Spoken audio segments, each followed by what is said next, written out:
तर गोवा सरकारने आज निर्णय घेतलेला आहे की शाळा आणि धार्मिक स्थळं अर्थात मंदिरं यांच्या 100 मीटरच्या आतमध्ये दारूच्या दुकानांना परवानगी देण्याचा आणि या दारूच्या दुकानांकडून दुप्पट फी वसूल करण्याचा त्यांनी निर्णय घेतला आणि हे पर्यटन वाढीच्या दृष्टीने केलं जातंय असं त्यांनी म्हटलेलं आहे। परंतु या माध्यमातून आज कॅसिनोच्या माध्यमातून गोव्यातली युवा पिढी जी बर्बाद होते आहे, अशा स्थितीत दारूची दुकानं त्या ठिकाणी चालू करणं हे शाळा आणि मंदिरांच्या ठिकाणी हे कितपत योग्य राहील आणि या माध्यमातून हिंदू भाविक हा दारूच्या आहारी जर गेला तर तो मंदिरात जाईल का आणि यातून टुरिझम निर्माण होईल का?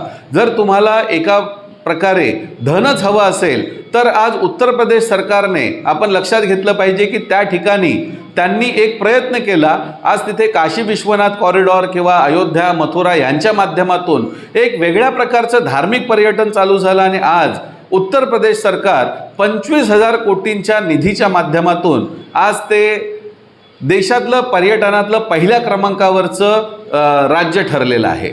एवढी तर गोवा सरकारची अर्थव्यवस्था आहे, त्यामुळे गोव्यामध्ये एवढी प्राचीन मंदिरं असताना, गोव्याची एवढी संस्कृती असताना दारूच्या माध्यमातून पर्यटकांना प्रमोट करण्याचा प्रयत्न करणं हा मला वाटतं निंदनीय गोष्ट आहे आणि यामुळे या अधिवेशनाच्या माध्यमातून आम्ही याचा निषेध व्यक्त करतो आणि आम्ही सरकारला आव्हान करतो की हा निर्णयाचा पुनर्विचार केला जावा आणि केवळ पर्यटनाच्या दृष्टीने होऊ नये। कारण आज FSSAIच्या माध्यमातून नियम आहे की शाळांच्या जवळ फास्ट फूडची सेंटर बनवता येणार नाहीत। जर फास्ट फूडची सेंटर बनवायला जर सरकारचा विरोध आहे तर या ठिकाणी दारू विकायला कशी काय परवानगी असू शकेल? आणि म्हणून गोव्यातल्या युवा पिढीच्या भविष्याच्या दृष्टिकोनातून जर बघितलं तर मला वाटतं सरकारने या निर्णयाचा पुनर्विचार केला पाहिजे।